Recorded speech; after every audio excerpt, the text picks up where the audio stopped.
Welcome दोस्तों, स्वागत है आपका हमारे YouTube channel the comeback academy में।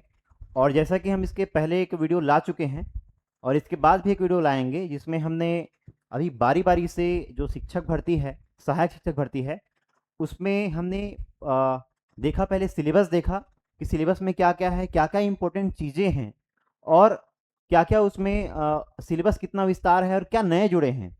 और अभी जो हम चर्चा करेंगे, इसमें हम चर्चा करेंगे कि क्या उसके नियम और शर्तें हैं। और कुछ ऐसे भी बच्चे हैं जो इस बार बाहर हो रहे हैं इस भर्ती प्रक्रिया से, उसको हम एक बार देखेंगे। और साथ में कितना पोस्ट है और कैसा डिस्ट्रीब्यूशन है, रिजर्वेशन कैसा है, उसको हम देखेंगे। ठीक है, तो शुरू करते हैं। ठीक। तो चलिए देखें, पहले हम एक पोस्ट देख लेते हैं। पूरा जो है टोटल अगर हम देखें तो टोटल इस बार पोस्ट कितने आए हैं सहायक शिक्षक का, वो टोटल आए हैं 2,900 2,292। ठीक है, 2,292 या 2,292 कुल पोस्ट आए हैं। क्या है टोटल पोस्ट? अब इसमें आपको क्रम से अगर बताऊं तो एक होता है ई संवर्ग, एक होता है टी संवर्ग, और एक टोटल पद कितना हुआ दोनों को मिला के।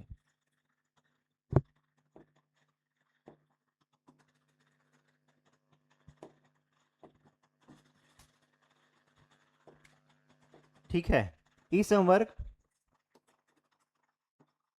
टी संवर्ग और टोटल पोस्ट दोनों को मिला के कितना है, ये हम देखेंगे। अब इसमें जब हम कैटेगरी देखेंगे, कैटेगरी अब हमारे पास जो है मेनली कितने हैं, चार है ना। पहला है यूआर, जिसको आप जनरल बोलते हो, है ना। यूआर जिसको जनरल बोलते हो, एक्चुअली वो अनारक्षित है, जिसमें कोई भी आ सकता है अगर उसका मार्क्स अच्छा हो या योग्यता से अपना आया हो तो। ठीक है, तो यूआर है, फिर है ओबीसी, फिर एससी, लास्ट में एसटी। ठीक है, तो ये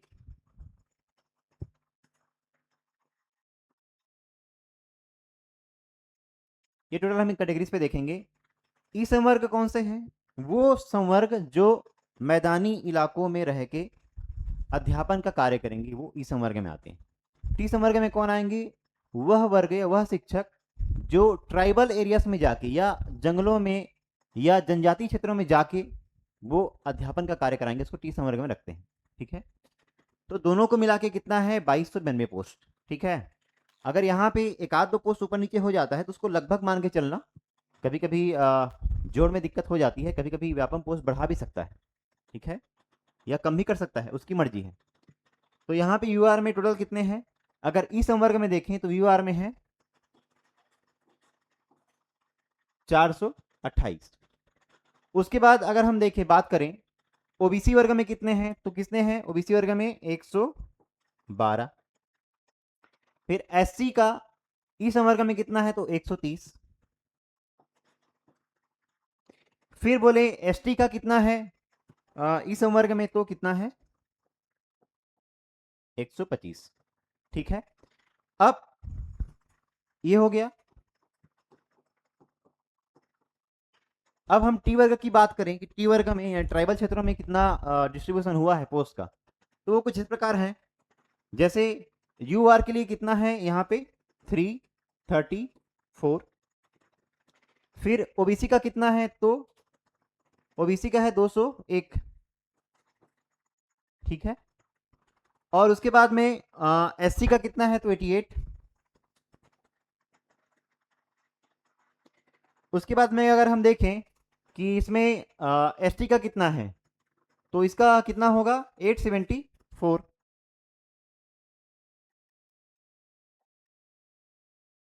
इतना यहाँ पे ये डिस्ट्रीब्यूशन है कि यूआर को कितना 334, फिर ओबीसी को 201, एससी को 88 और एसटी को मिलेगा 874। अब टोटल की हम बात करें तो टोटल कितना होगा, यूआर में कितना होगा भाई, 762, 2 और इसका 3 1 3, फिर इसका होगा 2 2 और इसमें, और फिर इसका अगर देखें तो ये होगा 999 और सबको मिला दें तो कितना होगा 2 2 9 2।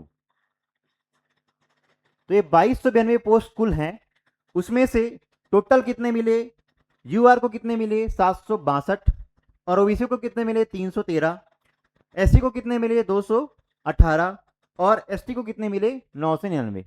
ठीक है, अब इसमें देखो अगर रैंकिंग की मैं बात करूं तो ये लगभग अगर मैं मानूं 1000 और ये 3 2 5 और 75 1075 तो अगर आप जनरल से हो तो रैंक 1 से 762 तक जब आओगे आप तभी आपको पोस्ट मिलेगा। हाँ वो ठीक है कि कोई एसटी कैटेगरी का बीच में आ गया लेकिन वो भी जनरल में आएगा, काउंट होगा फिर। तो रैंक 1 से 762 तक आओगे तब आपको पोस्ट मिलेगा। इसी प्रकार ओबीसी अगर रैंक 1 से 1075 तक जब आएगा तब उसको पोस्ट मिलेगा, 1075 तक जब उसको रैंक लाएगा तब उसको पोस्ट मिलेगा। और फिर एससी एसटी का कोई विशेष उसका रहता नहीं है, अगर वो मान के चलें कि वो 40,000 लोग 1 लाख लोग फॉर्म दिलाए हैं, 1 लाख लोग, और किसी एसटी व्यक्ति का मान लीजिए 50,000 भी रैंक आया है, लेकिन ये 50,000 के बीच में पूरे ओबीसी हैं या एससी और यूआर के हैं, और ये 50,000वें नंबर पे कोई है एसटी जो इस क्रम में आता है, मतलब पूरे एसटी के क्रम में ये 999 है, तो 50,000 रैंक होते भी उसको पोस्ट मिल जाएगा। तो ये एक सहूलियत रहती है उनको, चाहे एससी के हों या एसटी के हों। ठीक है, तो उनके लिए चिंता नहीं है, वो अपने कैटेगरी में ही काउंट होंगे और उनको रैंक चाहे कितना भी हो लेकिन अगर अपने कैटेगरी रैंक में आ जाते हैं तो उनको पोस्ट मिल जाएगा। ठीक है, हाँ बोल सकते हैं कि इसके लिए बहुत ज़्यादा पोस्ट है, लेकिन ट्राइबल क्षेत्रों के हिसाब से ये डिस्ट्रीब्यूशन हुआ है, और जो हमारा आरक्षण का जो रोस्टर है 32% जिसको मिलता है, और ओबीसी को 14% मिलता है, एससी को 12% मिलता है, बाकी जो बच गया वो यूआर को मिलता है। तो ऐसा रोस्टर में ये बटा है पोस्ट। ठीक है, तो ये तो हुआ पूरा पोस्ट सीक्वेंस। एक बार फिर बता दूं कि यूआर के लिए कितना है टोटल 762, ओबीसी को कितना मिलेगा 313, एससी को मिलेगा 218 और एसटी को मिलेगा 999। ठीक है, इतना पोस्ट मिलेगा 2292 में से। ठीक है, अब हम थोड़ा बात करते हैं कि क्या वो नियम शर्तें हैं और कैसा इस बार का कुछ नया नियम है क्या, या क्या वो है जिससे आप परिचित नहीं है, एक बार देखते हैं। तो ये अगर आप जिला वाइज अगर इसको देखें तो ये जिला वाइज भी इसमें बटा है। ठीक है, इसको आप काउंट कर लेना या जोड़ लेना, इसमें ओएल है, बीएल है, ओए है, सबके लिए अलग अलग वैकेंसीज हैं अपने कैटेगरी में भी उसमें भूतपूर्व सैनिकों के लिए फीमेल के लिए आरक्षण प्राप्त है। ठीक है, उसके बाद आगे हम देखते हैं नियम और शर्तों में से क्या है।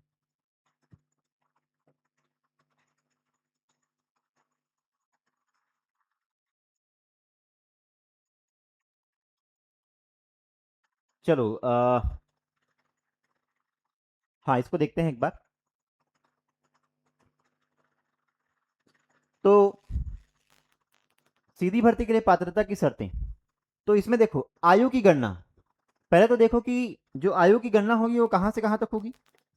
तो इस साल का जो 1 जनवरी है 2026, जिस साल वैकेंसी निकला है वहां तक 21 वर्ष पूरी कर लिए हो और 35 वर्ष पूरी ना की हो, उसमें भी अलग अलग कैटेगरी के हिसाब से 55 साल का एज रिलैक्सेशन मिलता है। ठीक है, अब यदि अभ्यर्थी छत्तीसगढ़ के अनुसूचित जातियों, अनुसूचित जनजातियों या ओबीसी का हो, इसमें भी गैर क्रीमी लेयर मंगा है, तो इसका हो तो उच्चतर आयु सीमा अधिकतम 5 वर्ष तक शिथिल किए जा सकते हैं, ये ऐसा है। उसके बाद में अगर इसको देखें तो महिलाओं के लिए 10 वर्ष तक अलग से उसको रिलैक्सेशन मिलेगा। छत्तीसगढ़ सिविल सेवा अधिनियम के उपबंधों के अधीन कोई महिला अभ्यर्थी उच्चतर आयु सीमा अधिकतम 10 वर्ष का पात्रता अगर रहेंगी तो मिलेगा उनको। ठीक है, अब दिव्यांगजन के लिए क्या है, इसमें देखें, दिव्यांगजन व्यक्तियों को सामान्य प्रशासन विभाग के निर्देशों के अनुसार अधिकतम आयु सीमा में छूट दी जाएगी, वो भी टर्म्स एंड कंडीशन के अनुसार। ठीक है, ऐसे अभ्यर्थियों के संबंध में जो छत्तीसगढ़ के शासन के कर्मचारी हो या रह चुके हो, तो उनको भी जैसे यहाँ पे लिखा है 38 वर्ष तक, है ना, 38 साल तक उसको रिलैक्सेशन मिल सकता है। ठीक है, और आगे देख लेना जो विशेष कैटेगरी में इसमें आते हैं। तो ठीक है, मैं आगे बढ़ रहा हूँ, जो मूल जो प्रावधान है उसमें मैं आगे बढ़ रहा हूँ।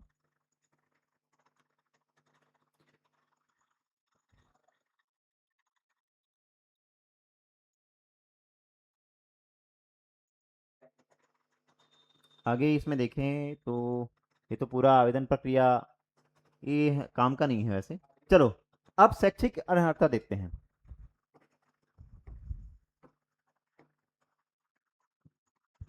दिख रहा है,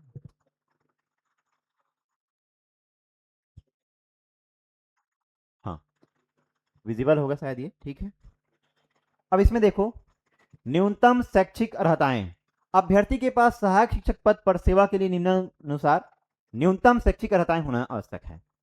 अब देखो कम से कम 50% अंकों के साथ उच्चतर माध्यमिक अथवा इसके समकक्ष, समकक्ष क्यों बोल रहा है, क्योंकि डिप्लोमा भी कई लोग करते हैं। ठीक है, लेकिन अगर उस डिप्लोमा को मान्यता प्राप्त है, 10वीं के बाद अगर आपने किया है, मान्यता प्राप्त है, इसके समकक्ष है, तो फिर इसमें आपका काउंट हो जाएगा। ठीक है, अथवा कम से कम 45% अंकों के साथ उच्चतर माध्यमिक अथवा इसका समकक्ष एवं प्रारंभिक शिक्षा छात्र, चाहे उसे किसी भी नाम से जाना जाए, अब उसे आप डी एड बोलो या डी एल एड बोलो या उसको बी एड बोलो। वैसे प्रॉपर हमारे राज्य में डी एड को ही मान्यता प्राप्त है जी, ये आप बात ध्यान में रखें। सहायक शिक्षक के लिए क्या डी एड या डी एल एड जो भी है, बी एड इसमें प्रवेश नहीं कर सकते। ठीक है, बी एड का क्या है, अपर प्राइमरी है। ठीक, तो ये है, आगे इसमें बढ़ते हैं। अच्छा ये द्विवर्षीय डिप्लोमा होगा ना, कई लोग अभी कुछ कुछ कहीं कहीं पे 1 साल का भी बना के ले आते हैं, या कई लोग एमए के बाद जो बीच में प्रावधान निकला था कि 1 साल का हो जाएगा ऐसा करके, अगर मास्टर करेंगे तो 1 साल का हो जाएगा, बीएड या डीएड जो भी है, तो वो इसमें लागू नहीं है। यहाँ पे 2 वर्ष का आपको चाहिए ही चाहिए। ठीक है, फिर आगे देखते हैं, इसमें और प्रावधान है। कम से कम 50% अंकों के साथ में उच्चतर माध्यमिक एवं प्रारंभिक शिक्षा छात्र में बीएलएड में 4 वर्षीय स्नातक। अभी 4 वर्षीय स्नातक क्या है, जैसे कई लोग करते हैं बीए बीएड, बीए बीएड या बीएससी बीएड, ये है। फिर आगे कम से कम 50% अंकों के साथ में उच्चतर माध्यमिक अथवा इसके समकक्ष तथा प्रारंभिक शिक्षा छात्र में द्विवर्षीय डिप्लोमा, फिर वही प्रावधान, या स्नातक तथा प्रारंभिक शिक्षा छात्र में द्विवर्षीय डिप्लोमा। कुल मिला के बात क्या कहना चाह रहा है, या तो आपके पास डीएड हो या आपके पास BA BEd, BA BA BEd या बीएससी बीएड जो भी है, बीए बीएड और बीएससी बीएड ये हो। ठीक है, ये इनमें से कोई डिग्री आपके पास होनी चाहिए। आगे बढ़ता हूं मैं, उपरोक्त पदों की शैक्षिक अर्हताएं राष्ट्रीय अध्यापक शिक्षा परिषद द्वारा समय समय पर जारी अधिसूचनाओं और माननीय न्यायालय द्वारा पारित निर्णयों के अनुक्रम में मान्य की जाएंगी। क्योंकि कई बार सुप्रीम कोर्ट का, हाई कोर्ट का बयान आ जाता है बीच में, अभी बीच में आया था तो बीएड वाले को निकाल के डीएड वालों को नौकरी दी गई थी। तो ऐसा कोई केस अगर फंस रहा है तो उसमें फिर वो जो अभी लेटेस्ट जो नियम चल रहा है उसके हिसाब से दिया जाएगा। ठीक है, और जैसे अभी क्रम में चल रहा है और बोल दिया जाए कि बीएड वालों को भी अगर प्रवेश देते हैं या पढ़ाने का हम अवसर देते हैं तो भी ये मान्य हो जाएगा, अगर अभी आ जाए इस नोटिफिकेशन जारी होने के बाद, अगर कुछ आ जाता है तो, पेपर होने के पहले, पेपर होने के बाद नहीं। ठीक है, अब इसमें देखो निर्हरताएं, सबसे इंपॉर्टेंट ये है, ये जो पढ़ते नहीं हो आप लोग, अभ्यर्थी की ओर से अपनी अभ्यर्थिता के लिए किन्हीं भी साधनों से समर्थन अभिप्राप्त करने के लिए किसी प्रयास को नियुक्तिकर्ता प्राधिकार द्वारा चयन के लिए निर्हित माना जाएगा। ये क्या बोल रहा है कि आप कुछ फर्जी डिग्री करके, फर्जी डिग्री बनवा के या कुछ भी ऐसी प्रक्रिया से जो वैधानिक ना होते हुए उसके साइड जो बाईपास आपने रास्ता अपना लिया, तब की बात कर रहे हैं, तब आपको निरर्हित माना जाएगा। फिर कोई भी पुरुष अभ्यर्थी जिनकी एक से अधिक पत्नियां जीवित हों, वैसे तो अनमेरिड ही रहते हैं, लेकिन बहुत सारे इसमें शिक्षक जो कार्य है उसमें मेरिड लोग ही प्रिपेयर कर रहते हैं, प्राइवेट के जो टीचर्स हैं वो, है ना। हाँ, तो वो है। तो अगर अधिक पत्नियां जीवित हों तब भी वो निरर्हित होगा। महिला अभ्यर्थी जिसने ऐसे पुरुष विवाह किया हो जिसकी पहले से ही पत्नी जीवित हो, तब भी ये, मतलब वो दोनों ओर से है, ठीक है। उसके बाद में किसी सेवा या पद में नियुक्ति के लिए पात्र नहीं होगा, ठीक है। ये ऐसा नहीं कि इसमें वो किसी भी सेवा में पात्र नहीं होगा, परंतु ऐसा है कि कोई कंडीशन बता दिए कि किसी को ऐसा कंडीशन सदी कि 2 शादी करनी जरूरी हो गई थी, उस कंडीशन में आपने ऐसा सरकार से बनवा के ला लिया या हाईकोर्ट से या किसी भी न्यायालय से बनवा के ला लिया, मान्य न्यायालय, समकक्ष न्यायालय से, तो ये मान्य हो जाएगा। मतलब हर विकल्प का कोई ना कोई तोड़ मौजूद है यहाँ पे, ठीक है। देख लेना भाई, जो डबल शादी किए होंगे या जो भी है बनवा लेना, पहले से चेतावनी दे देता हूँ कि पहले से अभी 2-3 महीना है, बनवा के रख लेना सरकार से या न्यायालय से, जो भी है, ठीक है। अब आगे,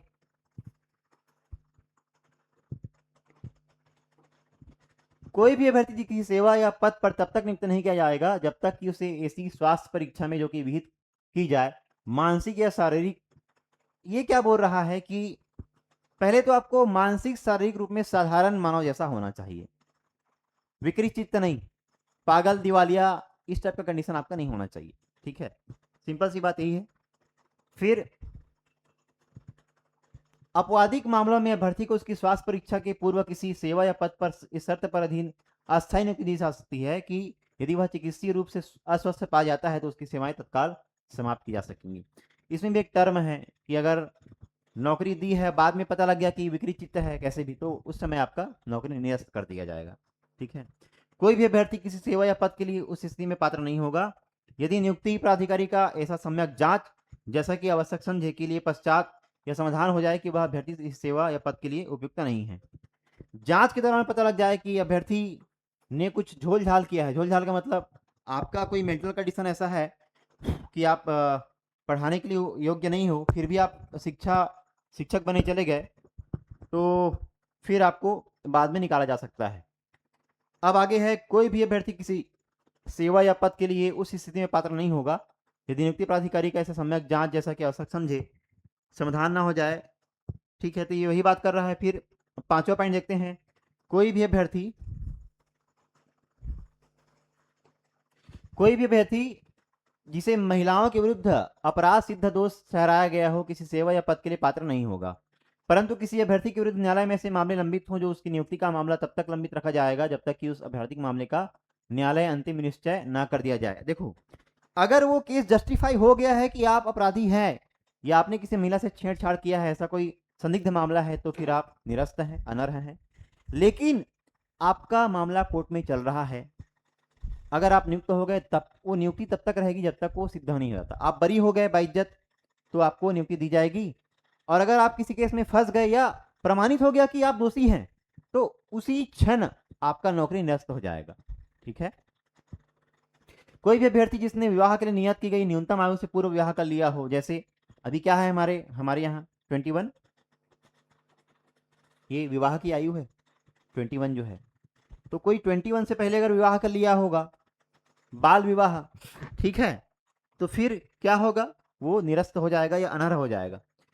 छत्तीसगढ़ सिविल सेवा की सामान्य शर्तें नियम 1961 में दिए गए प्रावधान एवं शासन द्वारा समय समय पर जारी किए गए निर्देशों के अनुसार निरहताएं अभ्यर्थियों के लागू होंगी। इसके अतिरिक्त अगर कोई और प्रावधान है तो लागू होगा, वो समय समय पर बताए जाएंगे, ऐसा इसमें कहा गया है। फिर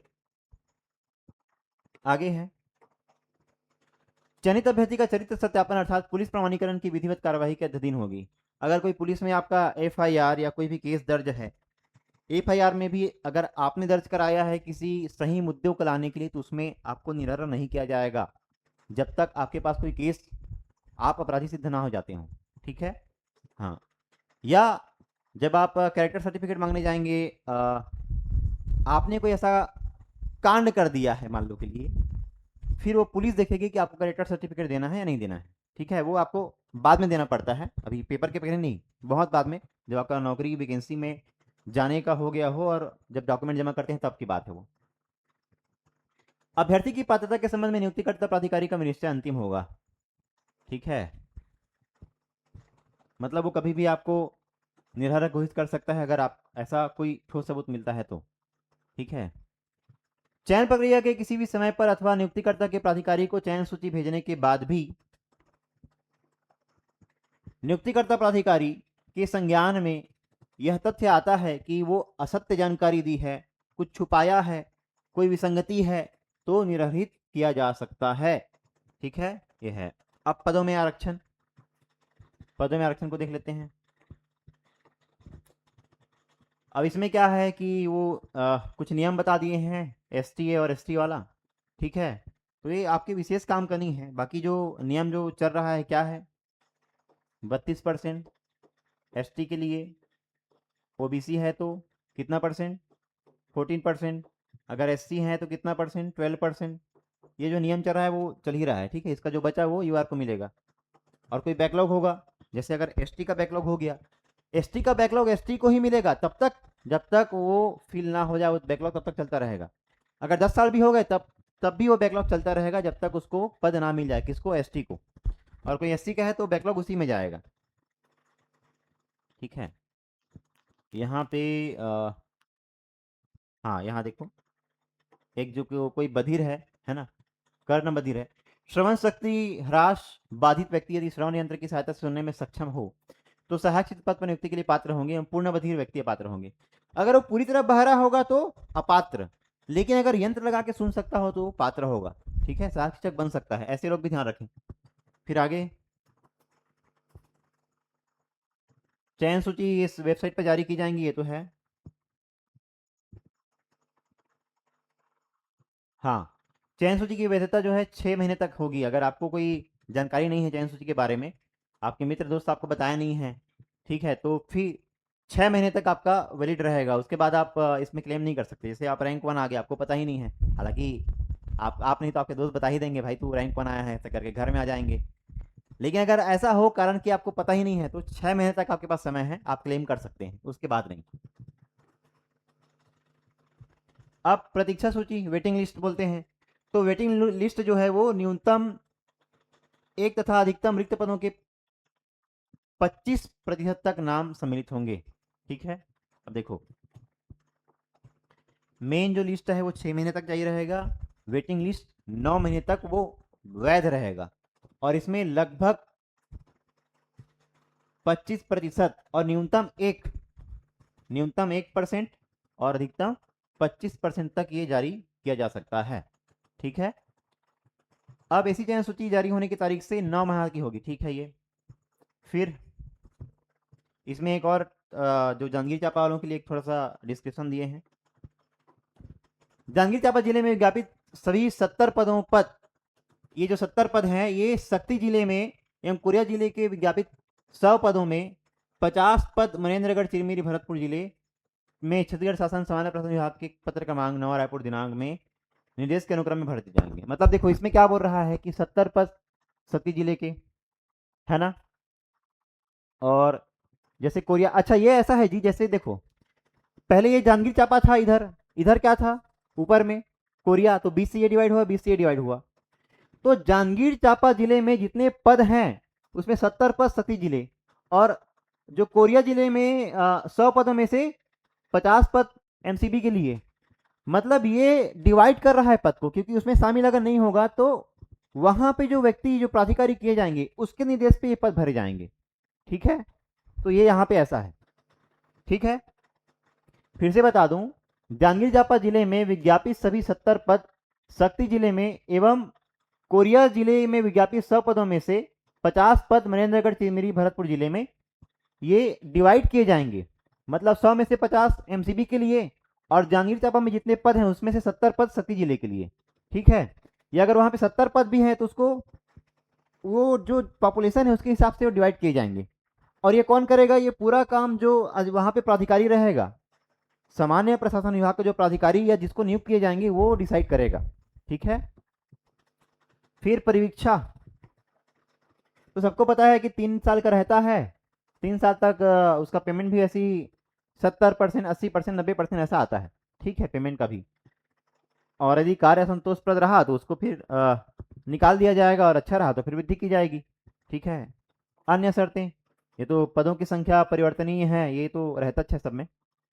आगे देखो, ये बहुत ज़्यादा काम का नहीं है। और क्या है? हाँ, अगर कोई आरक्षित श्रेणी है तो उसको स्थायी जाति प्रमाण पत्र प्रस्तुत करना होगा।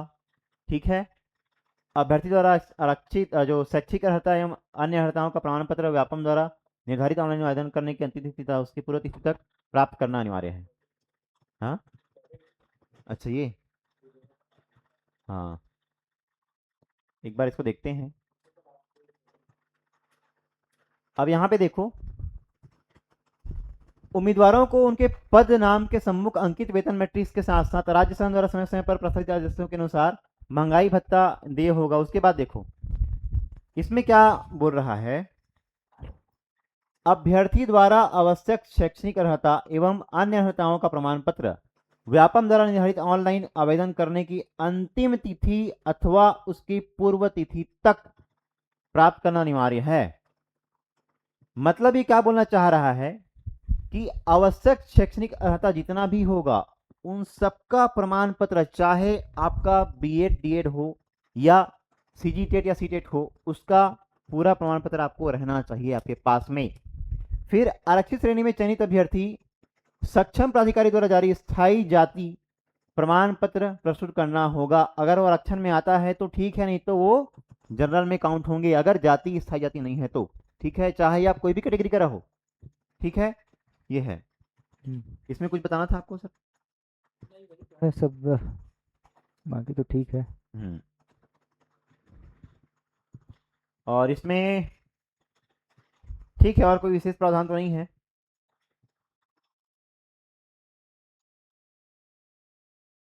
ये फर्जी दस्तावेज है, ये अनुचित साधन का प्रयोग है, ये तो आप जानते ही हो। फिर आज का ये हो गया। ठीक है, और एक जो बात थी सर, जो आप वो टेट वाला है उसको आप बताना चाहेंगे क्या? 6 सितंबर वाला। हाँ हाँ, ये लीजिए।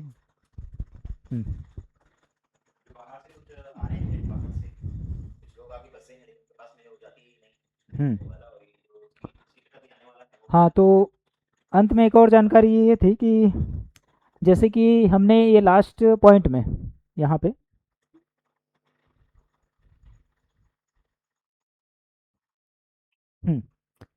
जैसे यहाँ पे बोला गया है कि अभ्यर्थियों द्वारा आवश्यक शैक्षणिक,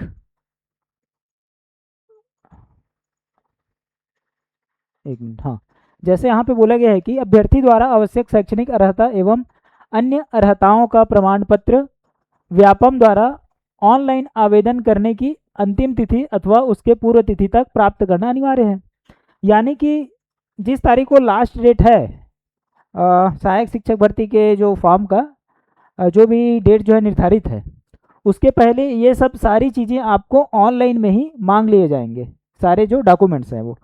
और जिनको भी आरक्षण का लाभ लेना है, आरक्षण का मतलब जिसके पास भी एसटी, एससी और ओबीसी कैटेगरी का सर्टिफिकेट है, उन लोग को जो है प्रमाण पत्र जो है प्रस्तुत करना होगा, अन्यथा विज्ञापन के दर्शित छूट आयु या फिर आरक्षण का लाभ प्राप्त नहीं होगा। तो ये है। तो आरक्षित जो श्रेणी में जो भी चयनित अभ्यर्थी हैं को सक्षम प्राधिकारी द्वारा जारी स्थायी जाति प्रमाण पत्र प्रस्तुत करना होगा, है ना। तो ये भी आपको भर्ती से पहले या फिर अभी फॉर्म भरते टाइम ही आपको पहले से रेडी करके रख लेने हैं। हो सकता है फॉर्म में भी मांगा जाए, क्योंकि फॉर्म जो है हम ओपन करके तो मैंने नहीं देखा है, लेकिन एक बार देख लेंगे कि उसमें जो अपलोड करने के लिए या जो जाति का जो नंबर होता है ना, उसका जो रजिस्ट्रेशन नंबर उसमें मांगा गया है क्या, तो ये आप पहले से अपना व्यवस्था करके रख लेंगे। और दूसरा जो टेट है वो भी आपको पहले से मांगा जाएगा, क्योंकि जो भी टेट पात्रता परीक्षा है सहायक शिक्षक के लिए, है ना, 1 to क्लास 5 के लिए, तो उसके लिए जो प्रीवियस आपने टेट अगर क्वालिफाई कर लिया है तो वो तो आपको डालना ही है। लेकिन इसमें एक बुरी खबर उनके लिए है जिनका अभी वर्तमान में टेट जो है क्वालिफाई नहीं हुआ है ना। तो जैसे कि अभी वर्तमान में जो सोच रहे थे कि 6 सितंबर को 6 सितंबर ही शायद है ना, जो एग्ज़ाम का डेट है सी टेट का, तो उस टाइम जो सी टेट दिलाएंगे तो उनके लिए तब तक तो क्या हो जाएगा कि जो सहायक शिक्षक भर्ती का जो एग्ज़ाम का डेट है या फॉर्म भरने का वो लास्ट डेट निकल जाया रहेगा। तो उनके लिए एक दुखद खबर यही है कि उन लोग जो इस संबंधित जो अपने विज्ञापन के लिए या फिर शिक्षक भर्ती के लिए जॉब के लिए जो है अप्लाई नहीं कर पाएंगे, है ना। तो यहीं तक थी। तो आई होप ये सारी जानकारियाँ आपको पूरी तरह समझ आएंगी, और फिर भी कुछ डाउट हो तो आप हमारे कमेंट बॉक्स में आके जो है मेंशन कर सकते हैं, हमारी टीम जो है आपको बिल्कुल रिप्लाई करेंगे, है ना। ठीक है, धन्यवाद।